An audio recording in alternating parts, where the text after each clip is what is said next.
जी news portal देख रहे सभी दर्शकों को मेरा बहुत बहुत नमस्कार। और आज है तारीख 18 और बार है गुरुवार, यानी दिन भर की तमाम अपडेट और दिन भर की तमाम खबरें क्या कुछ गंगापुर शहर में, उसके आसपास या भरतपुर संभाग में घटित हुआ।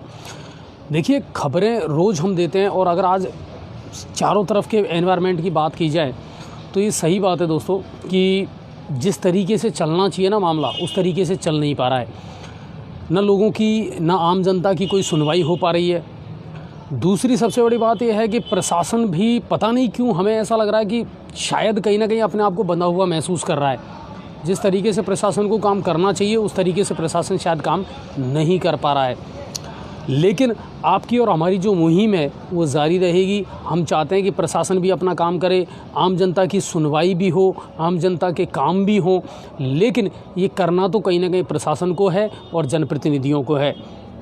आज के दिन भर की जो तमाम अपडेट है उसमें मैं जो सभापति हैं शिवरतन जी, उनसे भी आप लोगों की मुलाकात करवाऊंगा, क्योंकि उनसे भी मिले हुए काफ़ी टाइम हो गया। सर, एक बार उनसे कॉल करके और कंफर्म कर दें कि हम उनको लाइव पे लेने वाले हैं, तो उनसे भी हम बात करेंगे। और बहुत सारी बातें हैं जिनको हम ज़रूर शेयर करेंगे, क्योंकि मुझे नहीं लगता कि गंगापुर सिटी शहर की जो फ़िज़ा है ना वो बदल रही है। आपको याद होगा अच्छी तरीके से, जब चुनाव हुए, परिणाम आए, उसके बाद जितने वार्ड मेंबर हैं वो भी बड़े जोशो खरोश के साथ में जुट गए। सभापति महोदय वो भी बड़े जोशो खरोश के साथ में जुट गए। बदला क्या? हुआ क्या? कुछ भी नहीं हुआ। स्थितियां अभी भी यथावत हैं। गंदगी का मामला हो, सीवरेज का मामला हो, अमृत योजना का मामला हो, सर कुछ भी नहीं बदला है। लोग आज भी त्राही त्राही कर रहे हैं और ये शहर पूरी तरीके से धूल और मिट्टी में सना हुआ है। और ऊपर से सबसे बड़ी बात ये और आई है कि अब साहब क्राइम इतना बढ़ गया। हर रोज़ वाहन चोरी हो रहे हैं, हर रोज़ हत्याएं हो रही हैं, लूट का मामला अलग बढ़ता जा रहा है। तो फिर भरोसा करें तो किस पे करें, और आम जनता संतुष्ट हो तो कैसे हो? और ये मुद्दे हैं, ये आम आदमी के मुद्दे हैं। आम आदमी चाहता यही है कि मुझे सुरक्षा मिले, मुझे शिक्षा मिले, स्वास्थ्य मिले। अब यही चीज़ें अगर आप नहीं दे पा रहे हैं तो फिर आप देंगे क्या? 24 फरवरी को राज्य का बजट आने वाला है। क्या कुछ उस पिटारे में से निकलेगा ये तो देखना ज़रूर पड़ेगा। लेकिन डीजल और पेट्रोल की महंगाई, गैस सिलेंडर की महंगाई, इन्होंने लोगों की जान निकाल रखी है। हालांकि इसके बारे में मेरे पास अपडेट ये आई है कि सरकार बहुत जल्दी इस पर जीएसटी लागू करके और इसको नियंत्रित करने का प्रयास ज़रूर करेगी केंद्र सरकार। राज्य सरकार सारा ठीकरा फोड़ रही है केंद्र के माथे। उन्होंने साहब बेट इतना लगा रखा है कि हम क्या करें। मुझे ये समझ में नहीं आ रहा कि ये केंद्र और राज्य के बीच में आम जनता क्यों फुटबॉल बनी हुई है। राज्य ठोकर मार देता है तो केंद्र की तरफ चला जाते हैं, और केंद्र उधर से किक मार देता है तो फिर राज्य की तरफ चले जाते हैं। पिसरा आम आदमी है। श्रीगंगानगर का जो मामला है वो तेज़ी से बढ़ता जा रहा है कि साहब वहाँ जो पेट्रोल के दाम है ना वो शतक पे पहुँच चुका है। हम थोड़े बहुत ज़रूर घट रहे हैं, लेकिन हो सकता है शतक की ओर पहुँच जाएँ। तो ये बहुत सारी चीज़ें ऐसी हैं सर जिन्होंने आम आदमी का जीना दुश्वार कर दिया। और एक बात और बता दूं दोस्तों मैं आपको, ये कड़वा सच है, कोई माने या ना माने, कि कोरोना के बाद में बहुत सारे लोगों की ज़िंदगी बिगड़ चुकी है। बहुत सारे लोगों की अर्थव्यवस्था जो है ना वो बिगड़ चुकी है। बेशक आपने स्कूल खोल दिए, प्राइवेट स्कूलों में काम करने वाले अब थोड़े थोड़े आने तो लगें, मगर फिर भी मैं ये कह सकता हूँ कि प्राइवेट सेक्टर में काम करने वाले जितने भी लोग हैं उनकी ज़िंदगी अभी पटरी पर नहीं लौटी है। बिल्कुल सच है ये। लोगों की आर्थिक स्थिति ख़राब हो चुकी है। कोरोना ने लोगों की जो इकोनॉमिकल कंडीशन है ना उसको बिल्कुल तोड़ करके और नस्तो नाबूद करके रख दिया है। बहुत सारे मुद्दे हैं सर। चलिए, सब पर बात करते रहेंगे धीरे धीरे, और हर रोज़ हम किसी न किसी मुद्दे पर बात आपसे ज़रूर करते हैं। तो इन तमाम मुद्दों पर आज बात होगी हमारी। अब मैं शुरुआत करता हूं राज्य स्तर की बड़ी खबरों से जो सीधी आपके साथ जुड़ी हुई है। किसानों का आज रेल लोको आंदोलन का प्रदेश भर में असर पड़ा, और सबसे ज़्यादा असर पड़ा ट्रेनों पर। 12 बजे से लेकर के 4 बजे तक अलग अलग रूटों पर चलने वाली जो ट्रेन है उनके आवागमन को इन्होंने प्रभावित किया। गंगापुर सिटी से मैंने आपको लाइव दिखाया था स्टेशन से कौन सी ट्रेन रोकी गई, कौन सा जो रेल मार्ग है वो ज़्यादा प्रभावित हुआ। उत्तर पश्चिम रेलवे में आज 12 ट्रेनों का संचालन जो है ना वो प्रभावित हुआ। गंगापुर सिटी में भी आपको मैंने लाइव दिखाया था कि मुंबई अमृतसर जो है स्वर्ण मंदिर मेल वो अटकी रही यहाँ पर। क्योंकि कुछ देर के लिए यहाँ भी कुछ लोगों ने ट्रेनों को रोकने का प्रयास किया, उसके बाद में समझाइश करके उनको यहाँ से भेज दिया गया। लेकिन सवाई माधोपुर में ट्रेनों को रोका गया और उसके बाद में सबसे बड़ी बात ये थी कि जयपुर में भी ऐसा ही हाल हुआ। किसान नेता नरेश मीणा के नेतृत्व में ट्रेनों के सामने, मालगाड़ियों के सामने जम कर के बैठ गए किसान और ट्रेनों को प्रभावित किया।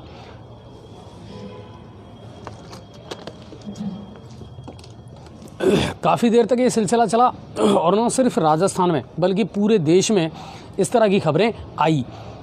केंद्र सरकार को अब बहुत गंभीरता के साथ इस बारे में सोचना पड़ेगा कि जब ये मामला इतना तेज़ी से बढ़ता जा रहा है तो अब इसका निस्तारण कैसे किया जाए। शहीद स्मारक पर आज पटवारियों ने भी धरना दिया। पटवारी 3600 पे ग्रेड करने की मांग को लेकर के लगातार राज्य सरकार को चुनौती पेश कर रहे हैं और उन्होंने आज भी अपना प्रदर्शन किया शहीद स्मारक पर। राजस्थान बेरोजगार एकीकृत महासंघ वो भी इन दिनों चल रहा है। लगातार हम उस खबर को भी आपको बताते आ रहे हैं कि उनका भी प्रदर्शन जारी है। उन्होंने भी विधानसभा उपचुनावों में अपने प्रत्याशी उतार दिए हैं। आज उन्होंने सचिवालय में संयुक्त सचिव जयसिंह से मुलाकात की है और उनका जो अनशन है वो लगातार जारी है। 3 तो कल और 2 आज जो अनशन करने वाले थे उनकी तबीयत खराब हुई, जिनको अस्पताल में एडमिट करवा दिया गया है। सरकार के पास में अभी इनका कोई इलाज नहीं है, यानी कुल मिलाकर के सरकार इनको लेकर के अभी उतनी गंभीर नज़र नहीं आ रही है कि इनको क्या आश्वासन दिया जाए। एसीबी पूरे राजस्थान में अगर एक महकमा है ना जिसकी हम पीठ थपथपा सकते हैं या तारीफ़ कर सकते हैं तो वो है anti corruption bureau. BL Soni साहब और MN दिनेश साहब बड़ी मजबूती के साथ में और बड़ी शिद्दत के साथ में वो अपना काम कर रहे हैं। ACB हर रोज़ किसी न किसी रिश्वतखोर अफसर को अंदर कर रही है। आज ऐसा ही एक मामला आया विद्याधर नगर थाने से। ASI मधुसूदन और उसके दलाल राधे श्याम को पुलिस ने 1 लाख रिश्वत लेते हुए ट्रैप कर लिया और सबसे बड़ी बात यह है कि किसी मुकदमे में नाम हटाने की एवज में ये रिश्वत मांगी गई थी। चिकित्सा विभाग से की भी एक खबर आई है। देखिए, कोरोना वैक्सीन जो है उसका लगातार 1 चरण में, 2 चरण में और 1 चरण की डोज और दूसरी चरण की जो डोज है उसको भी लगातार अब सप्लाई किया जा रहा है, उसका भी टीकाकरण किया जा रहा है। आपको याद होगा अच्छी तरीके से, मैंने भी अपनी खबरों में बताया था 16 जनवरी को पहला चरण शुरू हुआ था और उसके बाद में दूसरा चरण जो है यानी सेकंड डोज जो है उसको भी अब शुरू कर दिया गया है। चिकित्सा मंत्री रघु शर्मा ने आज स्पष्ट किया और बहुत सारी जानकारी इस बारे में दी है कि एक तो कोरोना वैक्सीन के टीकाकरण के मामले में राजस्थान ने 71% अपना लक्ष्य हासिल कर लिया है और 19 फरवरी को जो लोग रह गए यानी हेल्थ वर्कर्स और जो फ्रंटलाइन वॉरियर्स हैं उनके अलावा भी अगर कोई रह रहा है तो वो जल्द से जल्द अपना रजिस्ट्रेशन करवा ले और वो रजिस्ट्रेशन करवाने के बाद में टीकाकरण करवा सकता है। तो 19 फरवरी से सभी को ये इजाज़त दे दी गई है कि वो भी अपना टीकाकरण अब करवा सकें। मैं भी करवाऊँगा बिल्कुल, और मैंने अपने जितने भी पत्रकार बंधु हैं उनको बोल दिया है कि अब आप अपना रजिस्ट्रेशन करवा करके ऐप के माध्यम से और टीकाकरण करवा लें। अब चलते हैं भरतपुर की तरफ। रूपबास के गांव चंद्रपुरा में एक गड्ढे में बालक का शव मिलने से आज सनसनी फैल गई।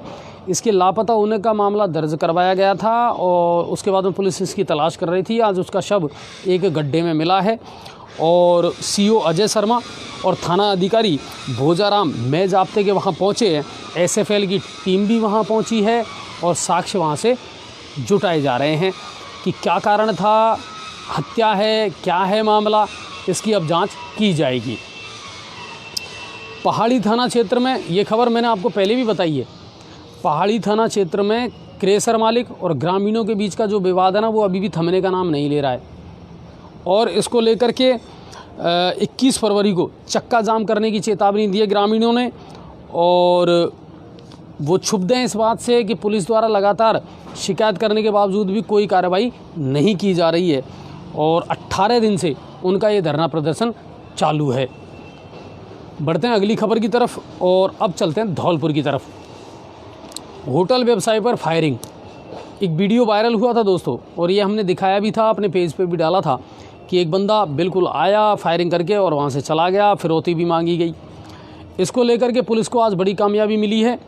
उन्होंने न सिर्फ फायरिंग करने वाले को बल्कि जिसके द्वारा ये काम करवाया गया उसको भी गिरफ्तार कर लिया। दरअसल जिस पर फायरिंग की गई थी वो रिश्ते में साले और जीजे का ये मामला था। जीजा ने, जो कि सुपारी किलर है, 5,000 का इनामी बदमाश है, वो उसको पैसे दे करके और ये फायरिंग करवाई गई थी। पुलिस ने इसकी पूरी जांच की और उसके बाद में ये पता चला कि ये 5 लाख रुपए तय किए गए थे पहले, और उसके बाद में बदमाश हरविलास और जो व्यापारी है उसका जीजा जी अनूप सिंगल, दोनों को पुलिस ने गिरफ्तार कर लिया है। तो एक पारिवारिक विवाद का ये मामला है। आज एक सरफिरे आशिक ने पुलिस को करवाई बड़ी मशक्क़त। धौलपुर का ये मामला है। दरअसल इस आशिक ने अपनी ही कनपटी पर कट्टा लगा करके और पहुंच गया महबूबा के घर, यानी जिस युवती से वो मोहब्बत करता था उसके घर पहुंच गया। उसके सामने जा करके उसने नाटक किया। पुलिस को जब सूचना मिली, लगभग 2 घंटे तक ये ड्रामा चला। पुलिस वहाँ पहुँची, समझाइश करके जैसे तैसे उसके कट्टा छीना गया और उसके बाद में उसको पुलिस ने हिरासत में ले लिया। निहालगंज थाने का ये मामला है। अब चलते हैं करौली की तरफ, और जिला पुलिस की स्मैक के खिलाफ बड़ी कार्रवाई हुई है आज।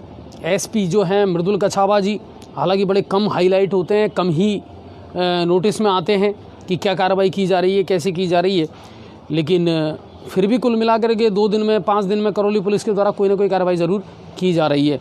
तो मृदुल कछावा जी के निर्देश पर 114 ग्राम इसमें बरामद की गई है, और लग्जरी कार में 3 व्यक्ति इसको लेकर के जा रहे थे। नाकाबंदी के दौरान उन्होंने इसे पकड़ा और उनके पास से 36,000 रुपये नगद राशि भी बरामद हुई है। तो बहुत बहुत धन्यवाद करौली पुलिस को। अगर लगातार इस तरह की कार्रवाइयाँ जारी रहें तो अच्छी बात है।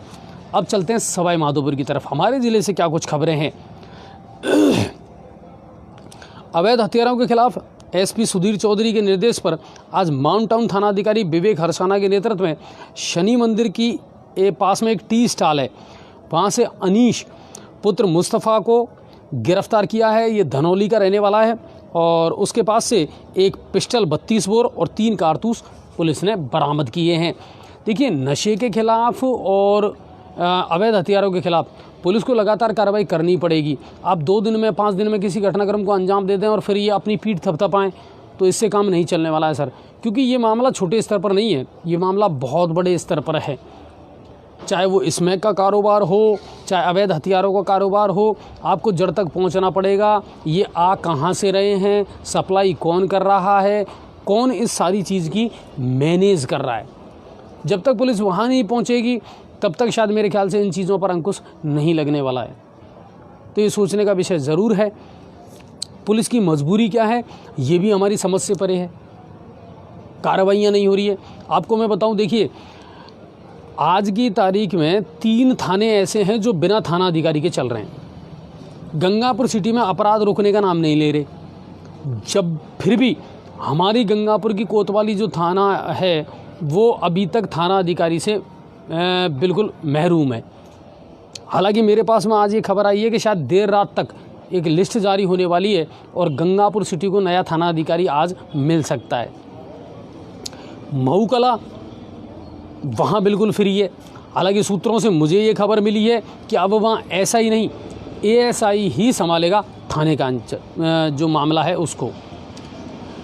बजीरपुर थाने की अगर बात करें, भरतलाल जी थे, उनका प्रमोशन हो गया, वो आईबी में चले गए, वो थाना भी अब बिना थाना अधिकारी के चल रहा है। तो इन चीज़ों पर गौर करना पड़ेगा कि साहब जब कैप्टन ही नहीं है तो टीम की परफॉर्मेंस निकल करके आए तो आए कैसे। सारी जिम्मेदारी इस समय संभाल रखी है या तो एएसपी हिमांशु जी ने या फिर पुलिस उप अधीक्षक कालूराम जी ने। तो ये सब कुछ चल रहा है और पुलिस को सोचना तो पड़ेगा सर। और अब पुलिस भी क्या करे। समस्या तो ये है कि ना तो जनप्रतिनिधि ध्यान दे पा रहे हैं, सरकार जो है उसका भी मामला थोड़ा सा कम ही समझ में आ रहा है कि वो इन चीज़ों पर गौर क्यों नहीं कर पा रही हैं कि इन प्रैक्टिकल जहाँ गड़बड़ी है उन चीज़ों में जल्द से जल्द सुधार किया जाए। वो बहुत ज़रूरी है। आम आदमी को राहत कैसे पहुँचाओगे आप, तो वो चीज़ है। सवाई माधोपुर में से एक खबर थी। सवाई माधोपुर से दूसरी खबर है, ट्रैक्टर व बाइक की एक भिड़ंत में एक की मौत और एक व्यक्ति घायल हुआ है। और ये खबर आई है मल्लाना डूंगर के सेसा के ढोल की ये घटना है जहां ये घटना हुई है। गंगापुर सिटी में आपको याद होगा 2 दिन पहले जब शादियां थी और बारात में एक व्यक्ति जो आया था बाराती, उसकी हत्या कर दी गई थी। उसको लेकर के युवक निखिल की हुई हत्या को लेकर के आज सर्व समाज ने कलेक्ट्रेट के सामने प्रदर्शन किया। निष्पक्ष जांच और आदतन अपराधियों को गिरफ्तार करने की मांग की गई है एसपी सुधीर चौधरी से। और जोधपुर इंदौर ट्रेन के आगे किसानों ने आज जमकर के प्रदर्शन किया सवाई माधोपुर में। तो ट्रेनें काफ़ी लेट तक बंद रहीं, एक स्थान पर खड़ी रहीं और जो ट्रेनों का आवागमन है वो प्रभावित रहा। अब बात करते हैं गंगापुर सिटी की, हमारे यहाँ से क्या कुछ खबरें हैं। ट्रेनों का ठहराव और स्टेशन की जो बात है वो मैंने आपको लाइव दिखाई थी और स्टेशन अधीक्षक जी से भी मैंने आपकी बात करवाई थी और उनका कहना था कि किसान आंदोलन का ज़्यादा फर्क गंगापुर सिटी में देखने को नहीं मिला है। ट्रेनों का सुचारू रूप से आवागमन जारी रहा है। हाँ, कुछ किसानों के द्वारा ज़रूर सुबह थोड़ा सा प्रदर्शन किया गया था, लेकिन समझाइश करके उनको ट्रैक से हटा दिया गया था। लेकिन मुंबई अमृतसर जो ट्रेन है उसको रोक दिया गया था कुछ देर के लिए। और अब बात करते हैं हमारे शहर के जो सभापति हैं शिवरतन जी, उनसे। फ़ोन स्विच ऑफ आ रहा है उनका, उठा नहीं रहे हैं। चलिए आप ट्राई कर लीजिए, अगर उठ जाता है तो ठीक है, उनसे बात करेंगे क्योंकि काफ़ी लंबा टाइम हो गया। और सबसे बड़ी बात यह है कि जनता परेशान है सर। ये शहर जो है ना वो धूल का गुबार बन चुका है और ना तो सीवरेज का काम हो पा रहा, ना अमृत योजना का काम हो पा रहा है और ना ही पेच वर्क का काम हो पा रहा है। प्रशासन खूब आश्वासन दे रहा है, लगातार मॉनिटरिंग हो रही है, मगर काम कुछ भी नहीं हो रहा। चलो एक बात तो ये हो गई। अब आते हैं दूसरी बात पर कि साहब अपराधों की क्या कंडीशन है। सर अपराधों की बहुत बुरी कंडीशन है गंगापुर सिटी में। अगर आज की तारीख में देखा जाए तो व्यक्ति ना घर में सुरक्षित है, ना पड़ोस में सुरक्षित है, ना सड़कों पर सुरक्षित है। यातायात व्यवस्था की अगर बात की जाए उसका भी धनी धोरी कौन है मुझे नहीं पता।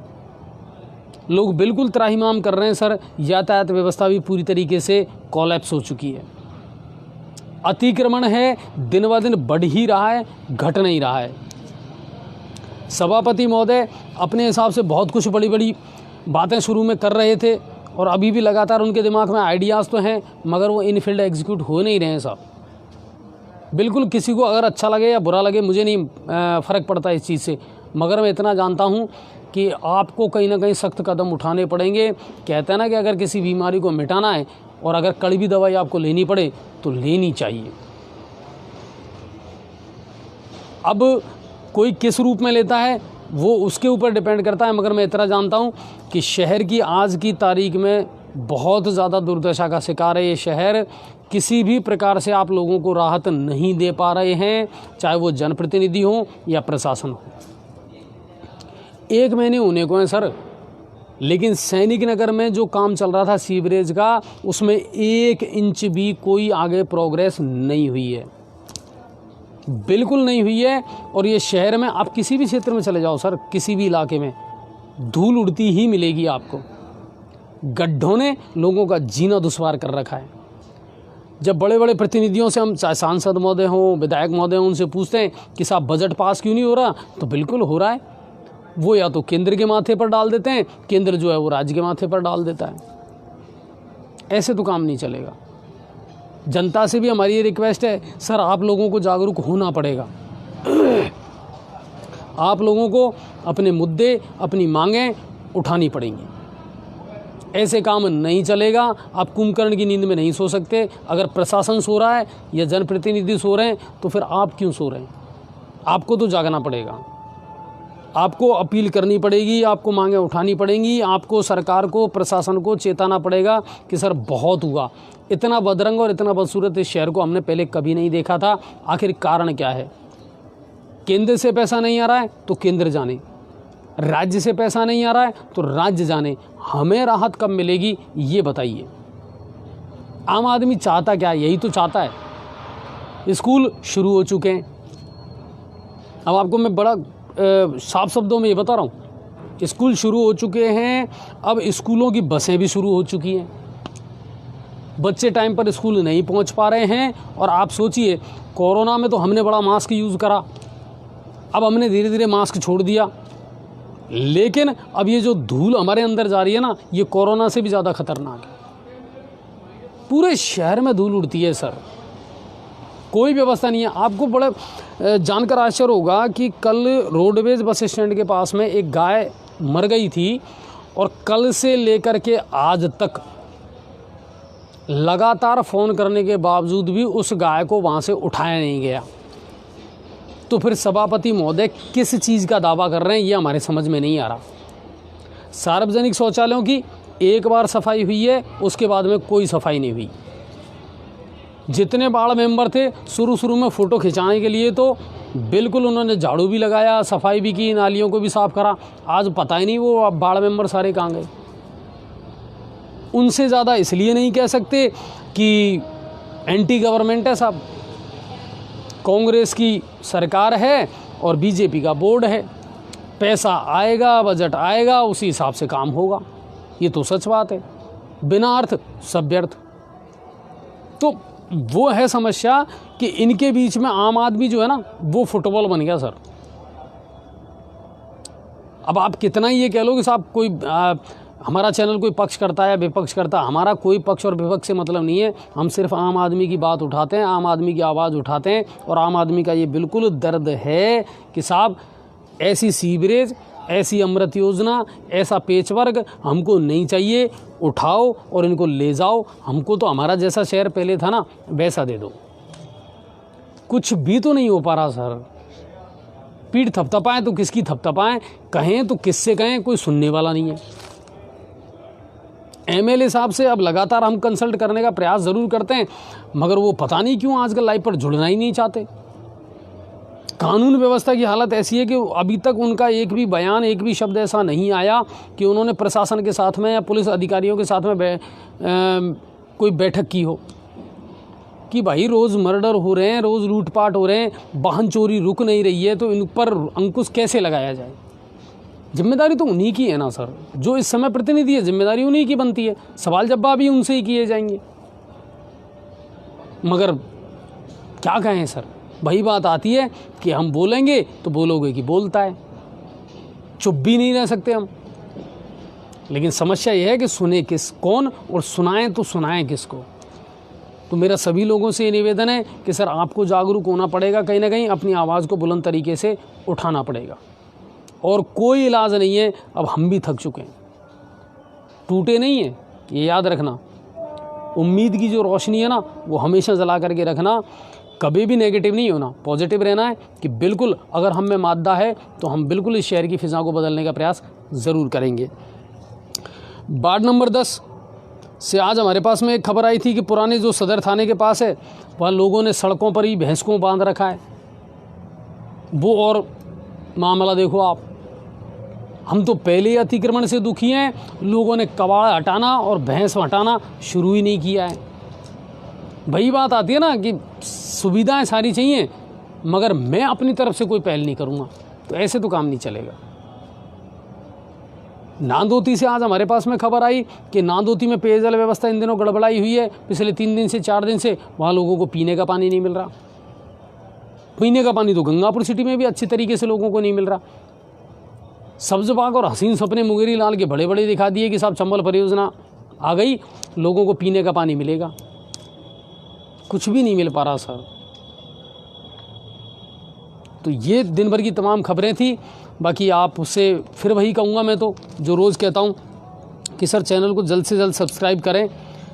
और उम्मीद ये करते हैं अगर आप हमारा साथ देंगे तो हम आपकी आवाज़ को बिल्कुल बुलंद तरीके से उठाते रहेंगे, आपकी आवाज़ को प्रशासन तक पहुंचाते रहेंगे। क्योंकि देखिए, एक मीडिया का काम सिर्फ क्या है, मीडिया और मीडियम, हम सिर्फ माध्यम हैं सर, ब्रिज का काम करते हैं। आपकी समस्याओं को सरकार तक, प्रशासन तक पहुंचाने का काम करते हैं। काम प्रशासन को ही करना है, सरकार को ही करना है। हम उनसे सवाल जवाब कर सकते हैं और आपको अच्छी तरीके से पता है हम करते भी हैं लाइव में। फिर वो चाहे एसडीएम हो या एसपी साहब हो या फिर चेयरमैन साहब हो, हम सीधा उनसे बेबाक तरीके से अपने सवाल पूछते हैं। लेकिन आश्वासन के आधार पर कब तक लोग जिंदा रहें, आश्वासन के आधार पर लोग कब तक चलते रहें। अलग अलग तरीके के माफिया पनप रहे हैं सर गंगापुर सिटी में।